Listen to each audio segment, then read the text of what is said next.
இப்போ அடுத்தது பகவானுக்கு பிரபலம் சொல்ல போறோம்.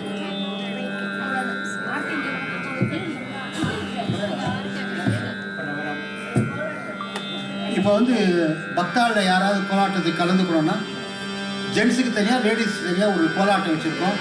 வேணுங்கிறவா அதில் கலந்துக்கலாம். இப்போ ஒரு கோலாட்டம் யாரும் எஸ்கேட் பண்ண வேண்டாம், வெக்கப்பட வேண்டாம், பகவானுக்கு தான் ஆடணும். முதல்ல லேடிஸ் ஆடிடுவா.